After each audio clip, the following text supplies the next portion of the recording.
ta différence et ta force. C'est un vrai moteur individuel de s'assumer, d'être responsable de soi, de sa singularité. Barbara de Le Salle-Brabant est la DRH de Tape à l'œil depuis 11 ans.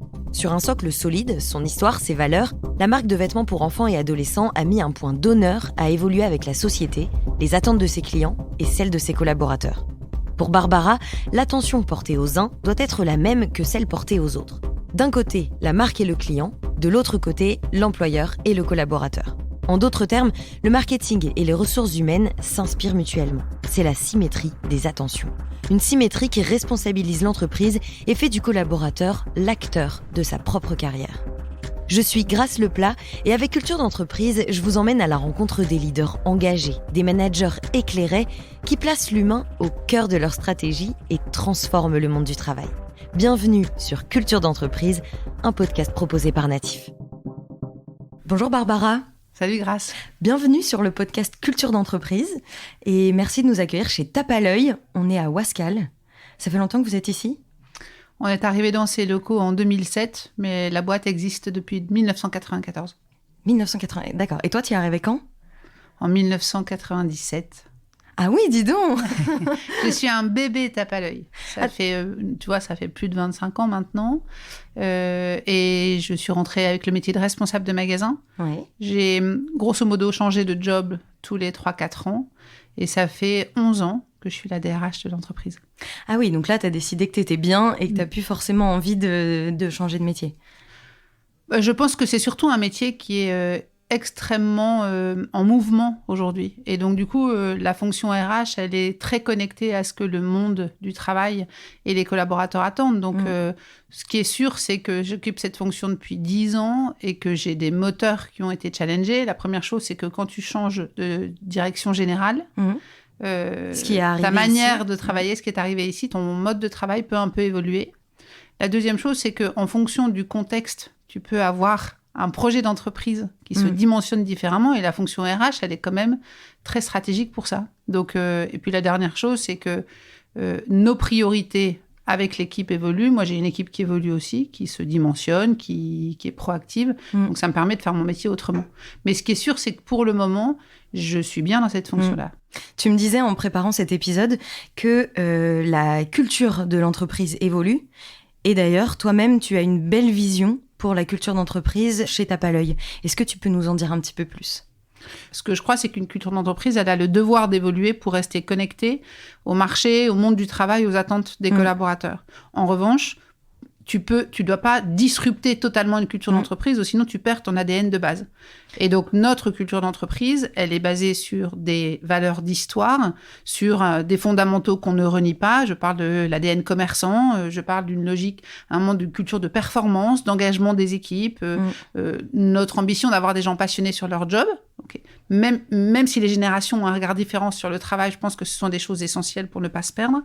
Mais en finale, tu es obligé de la faire évoluer parce que le futur a des attentes différentes. Les équipes ont des attentes différentes. Et donc, moi, en termes de culture d'entreprise, j'estime que très régulièrement, il faut la challenger. Donc, l'important, c'est de garder ce socle, mais de rester agile pour s'adapter aux nouveaux arrivants et puis aussi aux collaborateurs, tout simplement. Au monde d'aujourd'hui, en fait. Rester attractif pour les collaborateurs, rester dans le move. En plus, une culture d'entreprise autour de la mode, c'est quand même cohérent parce que la mode, elle évolue avec le temps, tu vois. Donc, nous sommes en devoir, en tant qu'RH et dirigeants, d'avoir une culture d'entreprise connectée au monde d'aujourd'hui.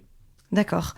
Est-ce que tu peux nous parler un petit peu de la mission de Tape à l'œil ? Je peux te parler de la mission, je vais le remettre dans un contexte de projet d'entreprise. Souvent, on entend, parce qu'on est autour de la culture d'entreprise, ce que on évoque depuis ce matin, la culture d'entreprise, pour moi, elle est aussi basée en fonction de ton projet d'entreprise. Donc, notre projet d'entreprise aujourd'hui, il a plusieurs leviers. Il a une mission, ce que tu évoques, qui est un peu la quête, quelque part, la quête, je ne vais pas dire spirituelle, mais la quête de sens qu'on propose à nos équipes. Et notre mission, c'est aider chaque enfant, chaque collaborateur, chaque partenaire à révéler son super pouvoir. Donc, elle s'adapte autant aux clients, qui sont les enfants, les familles, autant aux collaborateurs en interne, que aussi, du coup, aux partenaires, ceux qui développent la franchise. C'est ceux avec lesquels on travaille, c'est des franchisés, mais ça peut être des partenaires sur la logistique avec lesquels on bosse, ça peut être des master franchises à l'étranger, ça peut être des partenaires comme toi, si un jour on travaille avec toi. En tout cas, notre logique de mission entreprise, c'est de l'avoir écrite plurielle. D'accord. Ce qui veut dire qu'en fonction du contexte dans lequel on est, on a une clé d'entrée qui peut être différente. Quand on est dans les magasins, ce qui est important pour nos équipes, c'est qu'elles se disent que leur job, le sens premier de leur job, c'est d'aider chaque enfant à révéler son super pouvoir. Et à travers la vente de produits, à travers le contact client, tu peux travailler sur l'estime de l'enfant. Quand à un moment, tu es avec des collaborateurs en interne, quand on fait du développement de compétences, quand on fait de la formation, la clé d'entrée, c'est d'aider chaque collaborateur à révéler son super pouvoir, c'est-à-dire ses compétences, etc. Ouais, c'est ce que dans le rôle demandé. managérial, c'est aussi ça. Et puis, quand on anime des réunions, des meetings, des réflexions avec des partenaires de notre écosystème, l'idée est qu'il n'ait pas de doute qu'on est là pour créer de la valeur ensemble. Et quand on parle de super pouvoir, on parle de capacité à les aider à créer plus de valeur dans leur travail avec nous. D'accord, donc le super pouvoir, c'est ça. C'est de l'estime de soi, c'est de la compétence, c'est de la création de valeur, tout ce que tu veux. Chacun y fait sa propre traduction. Barbara, est-ce que tu peux me parler de la symétrie des attentions ? M'expliquer un petit peu ce que c'est et expliquer aux auditeurs comment est née cette idée et comment elle se développe et se concrétise aujourd'hui chez Tape à l'œil. L'idée naît en 2007, quand on décide de réécrire la vision stratégique de l'entreprise avec tous les collaborateurs. On met en place un processus de vision partagée. Et à ce moment-là, dans les grandes remontées des équipes, il y a 2 attentes fortes. La satisfaction client et en même temps une attente qui est prenez soin de nous, quelque part. Est-ce que garantissez-nous que les collaborateurs sont une priorité pour vous ? Quand on écoute les équipes, à la fin, moi, ce que ça me donne au moment de la synthèse du projet d'entreprise, c'est de prendre acte que le métier du marketing et le métier de la ressource humaine sont exactement les mêmes métiers, à la différence que nos clients ne sont pas les mêmes. Ne sont pas les mêmes, oui. Et à partir du moment où on conceptualise l'idée qu'on fait le même métier, si tu crois à la force du collectif, tu t'enrichis l'un l'autre. Et donc, nous, RH, on observe, on regarde, on s'enrichit de ce que fait le marketing pour parler à nos clients. Et nous créons les conditions, on espère, de les inspirer pour montrer ce qu'on fait avec nos collaborateurs pour qu'eux, ils trouvent des idées pour leurs clients. Quand je dis ça, la symétrie des attentions, c'est tout ce qu'une marque est en capacité de faire en termes d'innovation, de surprise, de satisfaction de ses clients. L'employeur, en tant que marque, doit faire la même chose avec ses collaborateurs. Oui, d'accord. C'est pour ça que vous parlez chez Tape à l'œil de responsabilité employeur. Ouais. Derrière la responsabilité employeur, c'est les talents que tu recrutes, les talents qui construisent un parcours avec toi, ont une valeur et tu es responsable vis-à-vis d'eux. Donc, tu es responsable de tenir tes promesses et tes engagements, parce que quand tu te racontes en tant qu'employeur, le jour où l'aventure commence avec eux, il faut que tu sois droit dans tes bottes. Tu es responsable de les développer, c'est-à-dire que tu ne recrutes pas des collaborateurs ou tu ne les accompagnes pas dans ton projet pour qu'ils ne soient là que pour te donner. Ouais. Ils doivent aussi recevoir. Donc, je dis souvent, on embauche des collaborateurs avec l'ambition de créer de la valeur. Ils doivent créer de la valeur. Opérationnellement, ils sont là soit pour créer des euros, soit pour créer des projets, tout ce qu'on veut. Mais nous avons un devoir de créer de la valeur avec eux, c'est qu'eux doivent se développer. Eux doivent acquérir une nouvelle valeur à travers leur parcours chez Tape à l'œil, c'est-à-dire de la compétence, de l'employabilité, etc. Donc à ce moment-là, on va les former ou les accompagner pour les aider à monter en compétences. Essentiel. Et pour moi, dans la formation, il y a plusieurs leviers. Tu développes les gens parce que, tu les informes et tu leur donnes du sens, d'où la pertinence de la communication interne dans l'entreprise. Le deuxième levier, c'est que tu as une relation managériale qui est stratégique pour te développer. Imagine un duo dans lequel il n'y a pas la confiance, la connivence, la curiosité de part et d'autre. Le collaborateur ne se développera pas, c'est une certitude. Le troisième levier, c'est l'écosystème, l'équipe à laquelle il appartient.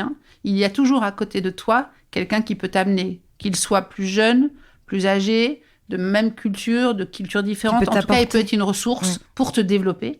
Et derrière tout ça, évidemment, il y a les écoles de transformation que les entreprises peuvent mettre à dispo.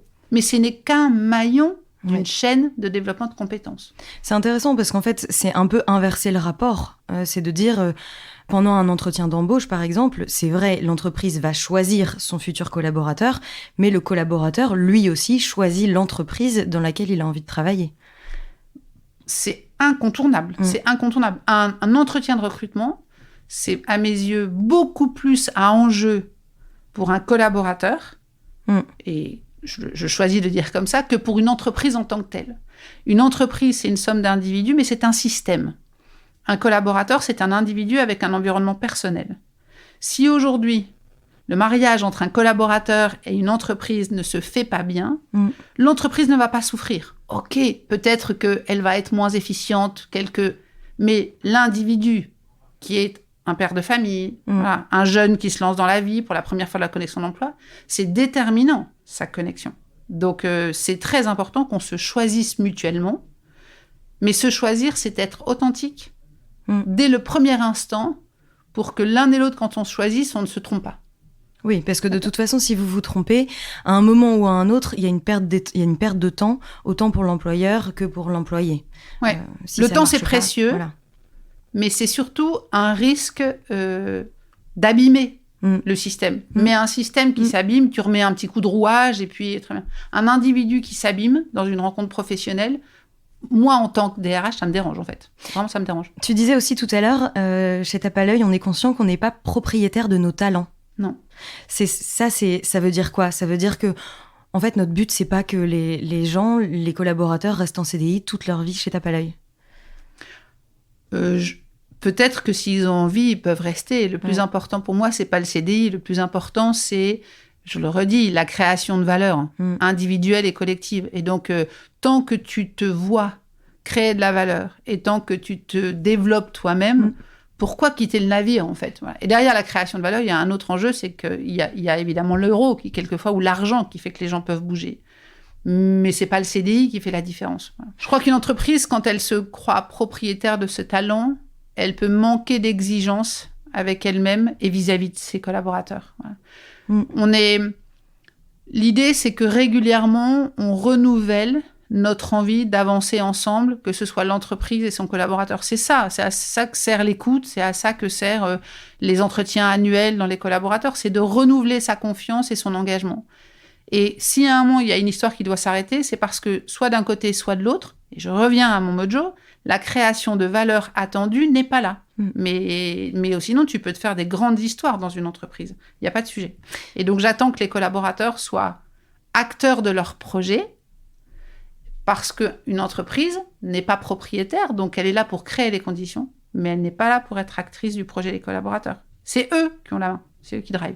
D'accord. Est-ce que vous avez des outils comme ça pour calculer, pour mesurer le bonheur des collaborateurs, leur satisfaction, et puis voir si eux aussi sont encore dynamiques, finalement ? Ouais. La première chose, c'est que dans toutes les entreprises, écouter ses collaborateurs, c'est fondamental. Et il y a des outils sur le marché qui permettent ça, comme Great Place to Work ou autre. Donc, vous avez fait Ouais, on a fait Great Place to Work déjà 2 fois. Et la dernière fois, on est arrivé 5e. Sur le marché. Sur les entreprises entre plus de 500. Plus de 500 collaborateurs. Voilà. Et en fait, ça, c'est un premier outil. Il a une valeur, c'est de challenger, de te benchmarker par rapport aux autres. Mais c'est pas le plus important pour moi. Le plus important, c'est d'être aligné en interne avec ce que tu dis et ce que tu fais. Donc, on a développé un autre outil qui s'appelle le NPS depuis 5-6 ans maintenant, puisque le NPS, c'est ce qui vaut sur le marché pour écouter la satisfaction de tes clients. Donc, chaque fois que tu as une expérience avec tes clients, tu lui proposes de t'évaluer. On fait la même chose avec nos collaborateurs. On fait entre 3 et 4 fois des sondages internes qui s'appellent le NPS, qui nous permettent de voir le niveau d'épanouissement de nos équipes. Et ça, c'est global. Ce qu'on croit dans l'entreprise, c'est qu'il faut une équation entre une vision stratégique globale, entre des prises de température globales, internes et marché. C'est pour ça que je reparle de Great Place. Mais il faut aussi que chaque patron en local traite le sujet, accompagne le développement de ses équipes et l'épanouissement de ses équipes en local. Parce qu'on n'a pas tous les mêmes niveaux de conditions de travail. dans une région, dans un pays en Asie, ici, en Belgique, en France, nos environnements de travail peuvent être différents. Et donc, du coup, ça se joue aussi en local. Et là, on a mis en place, il y a quelques années, ce qu'on appelle le bonheur intérieur brut. Donc, c'est 5-6 questions clés que chaque patron peut poser à son équipe lors de ses réunions d'équipe et qui lui permet de mesurer si, dans son écosystème de proximité, l'équipe va bien. D'accord. Donc en fait, dans ce que tu nous dis là, autant pour le BIB que pour le NPS, c'est ça ? Le BIB, le bonheur intérieur le BIB brut. Et le NPS. Net Promoter Score. En fait, c'est des exemples concrets de la symétrie des attentions dont tu nous parlais au début, qui est autant au niveau du coup marketing, ce qu'on fait au niveau marketing, le faire au niveau RH. Ouais, c'est exactement ça. Voilà. C'est-à-dire que ça existait sur le marché, le NPS, donc on l'a fait en RH parce que le marketing l'a initié. D'accord. Comment est-ce que tu entretiens le bonheur chez Tao, j'allais dire, parce que ça y est, maintenant je suis dans les petits mots, chez Tape à l'œil. Comment j'entretiens le bonheur ? Je ne sais pas si je cherche à entretenir le bonheur. En tout cas, ce que je cherche, c'est à créer les conditions d'une expérience collaborateur épanouissante. Parce que la définition du bonheur, elle est extrêmement personnelle. Donc, en tant qu'employeur, j'ai des convictions aujourd'hui qui sont que pour qu'une expérience collaborateur soit bonne, ça commence par la culture d'entreprise dont on parle. À nos yeux aujourd'hui, une culture d'entreprise qui ne met pas au cœur de ses priorités le positivisme, je ne parle pas d'un suroptimisme, je parle d'une lecture positive, bienveillante des choses. C'est difficile dans le contexte un peu anxiogène dans lequel on est depuis quelques années maintenant. Donc, premier levier, la culture d'entreprise positive et inclusive. Ça, c'est un deuxième chose. La deuxième chose, pour que l'expérience collaborateur, à mes yeux, soit épanouissante, il faut que le management soit un management de sens, que le patron prenne le temps de donner de la visibilité, du projet à ses équipes, et un management de responsabilité. La responsabilité, c'est le patron n'est plus le chef de tout. Le collaborateur est responsable de ce qu'il décide de vivre, il est responsable de ses résultats, il est responsable de consommer la compétence ou le regard de son patron. Mais on inverse les rapports. Ça, c'est à mes yeux une condition d'expérience collaborateur favorable, qui plus est dans une attente des nouvelles générations qui sont dans une recherche d'autonomie et de flexibilité. Mais face à l'autonomie et la flexibilité, il faut que tu sois patron et responsable de ce qui t'arrive. Et le troisième levier, quelque part d'une expérience collaborateur importante pour moi, c'est travailler sur le développement des compétences de tes joueurs, mais pas de la compétence technique uniquement, un peu évidemment, mais surtout rassurer sur l'idée que tu enseignes les compétences du futur et que une des compétences du futur essentielles, c'est capacité à vivre le changement aujourd'hui. C'est fini la normalité, et donc il y a une compétence qu'il faut transmettre, c'est je vis le mouvement, je vis la transformation, l'adaptabilité, agilité, etc. Ouais. Dans cette adaptabilité, agilité, tu me parlais de ta vision, de la vision de Tape à l'œil tout à l'heure, et on parlait de la data. Est-ce que tu peux nous expliquer en quoi la data fait partie de votre vision ? Quand on a écrit le projet de l'entreprise, on a dit qu'on avait envie de passer d'une boîte de retailer à une plateforme. Okay. Donc ça, c'est technique, quelque part, mais ça permet aux collaborateurs d'avoir une logique d'ambition.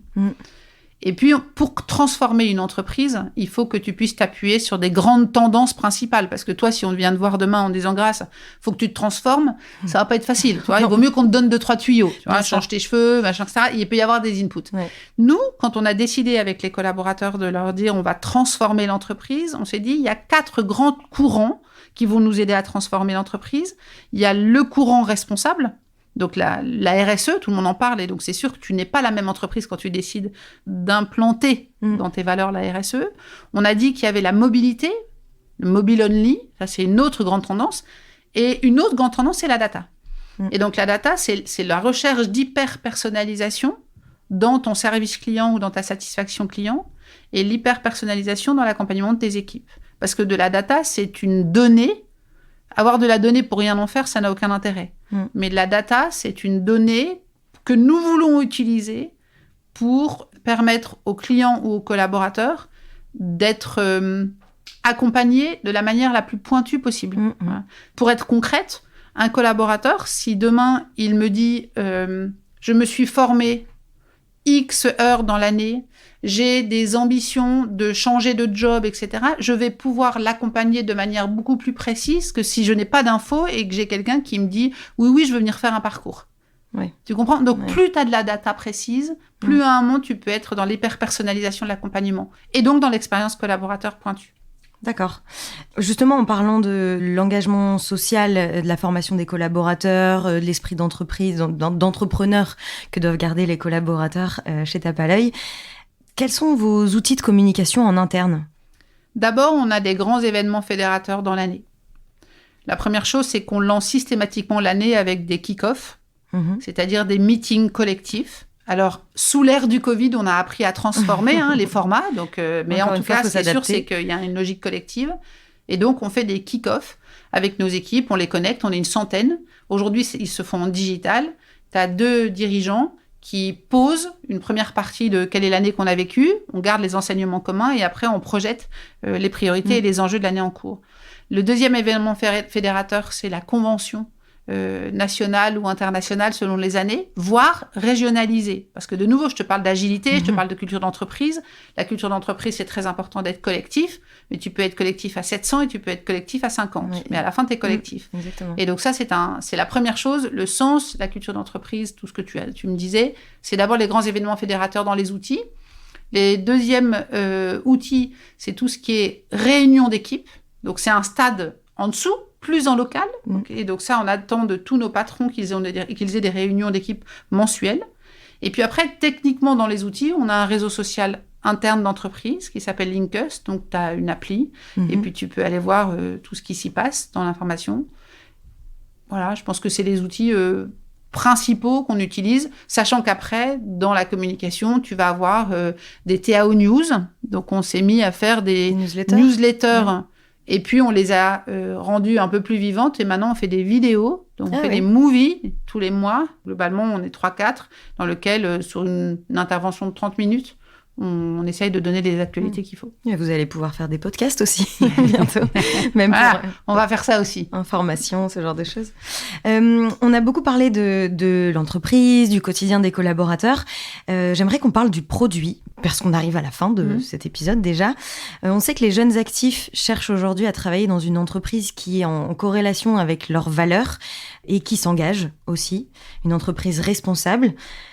La grande question, quand on est dans l'univers du textile, c'est celle des ateliers de production. Où est-ce qu'on produit ? Est-ce qu'on produit dans des bonnes conditions ? Est-ce qu'on fait travailler des enfants ou pas ? Est-ce que c'est un point d'attention, ça, pour Tape à l'œil ? De toutes les façons, tu n'as pas le choix. Alors, c'est devenu un point d'attention le jour où on a décidé de devenir une entreprise à mission, une entreprise éthique, et qu'on a, il y a maintenant une petite dizaine d'années, mis dans nos enjeux stratégiques la responsabilité sociale, sociétale et environnementale de l'entreprise.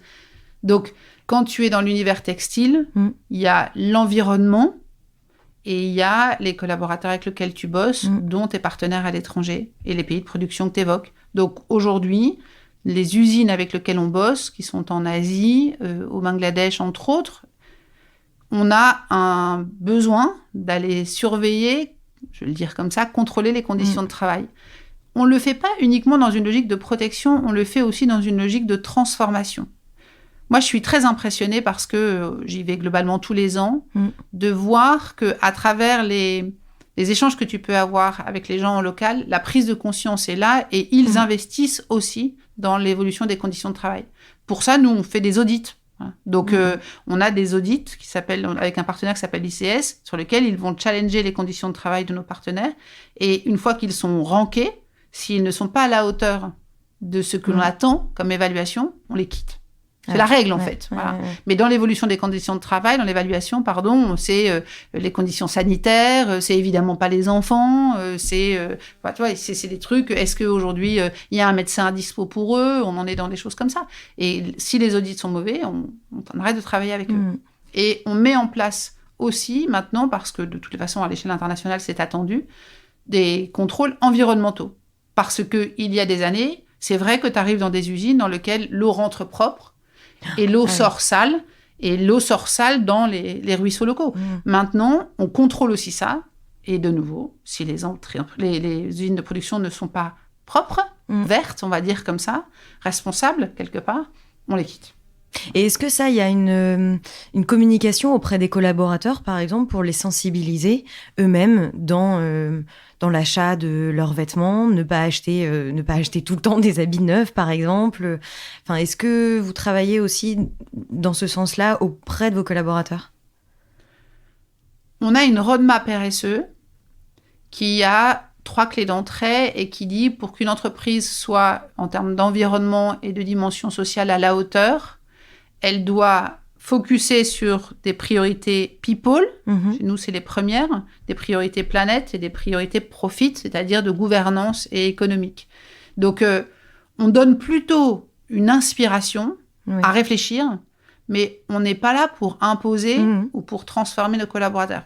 On a envie qu'ils soient partie prenante et qu'ils viennent faire leur part, mais il faut avoir l'humilité de laisser chacun se transformer à son rythme. Voilà. Ce qui est sûr, en revanche, c'est qu'en tant que collaborateur, on te donne les moyens d'agir dans l'entreprise tape à l'œil, à travers cette roadmap dont je te parle, à travers des opportunités sociales ou sociétales. Je vais parler de ça parce que je suis RH. On a une fondation qui existe aujourd'hui depuis 10 ans. Dans le cadre de la fondation, tu peux t'engager. Et donc, en tant que collaborateur, tu peux te sentir utile ou différent. Mais donc, c'est RSE pour un collaborateur. Mais il y a des gens qui n'ont jamais pu prendre le temps de cette générosité parce que leur vie, et à travers le temps de travail dans l'entreprise, on leur propose d'être partie prenante d'une fondation. Donc, tu deviens utile, en fait. Donc, ça, c'est des manières de les inspirer sans les obliger. Tu n'es pas obligé de rentrer dans la fondation tape à l'œil. Mais on te crée les conditions et on te donne envie. Ouais, d'accord. Bon, on arrive à la fin de ce podcast, Barbara. C'était très intéressant sur tout ce que tu dis là, sur l'engagement du collaborateur, sur aussi l'adaptabilité, sur la formation. Ce qu'on n'a pas dit, c'est que vous accompagnez aussi les conseillères de vente à se former pour devenir responsable magasin. Mais encore une fois, bien sûr, si elles le souhaitent. Enfin, c'est ça qui est intéressant aussi, c'est de permettre à ceux qui le veulent de se réaliser, d'apprendre dans l'entreprise. Donc, c'est très intéressant. Je reviens aussi vite fait sur la symétrie des attentions dont tu nous parlais, le lien entre marketing et RH et le fait que même si on a des clients, entre guillemets, qui sont pas les mêmes, ça reste intéressant de faire le lien parce qu'en fait, l'un peut avoir une influence et un impact sur l'autre, etc. Pour terminer ce podcast, Barbara, est-ce que tu peux m'énoncer la citation que tu as choisie pour conclure ? C'est pas une citation, c'est ma fille rentre en 6e, on va chercher son premier cahier de texte et on choisit ensemble un cahier de texte sur lequel il est marqué « Ta différence est ta force ». Et moi, je crois aujourd'hui que c'est un vrai moteur individuel de s'assumer, d'être responsable de soi, de sa singularité. Et toi, c'est quelque chose qui t'a porté, qui t'a suivi au long de ta carrière ? Qui continue tous les jours à me suivre, en fait. C'est que je pense qu'il faut s'assumer et être responsable de soi. Dans une carrière professionnelle, c'est toi qui drive, c'est toi qui décides de profiter, de consommer, de bénéficier, le terme chacun le choisit, de ce que l'environnement te met sur ta route, en fait. Et la première chose qui permet d'avoir des bonnes surprises, c'est d'assumer ce que tu es. Et nous sommes tous singuliers. Eh bien, merci beaucoup, Barbara, d'avoir participé à ce nouvel épisode de Culture d'entreprise. Merci à bientôt. Beaucoup. Salut, Grace. Merci d'avoir écouté cet épisode. Ce podcast vous a plu ? Partagez-le autour de vous et abonnez-vous pour ne pas rater les prochains épisodes. Au fait, vous connaissez Natif ? Chez Natif, nous mettons la culture de l'écoute au cœur de vos projets. Avec l'audio, on va raconter votre histoire, engager vos collaborateurs et pourquoi pas challenger votre newsletter. Bref, le champ des possibles est dingue. On va révolutionner votre com interne. Rendez-vous sur natifpodcast.fr.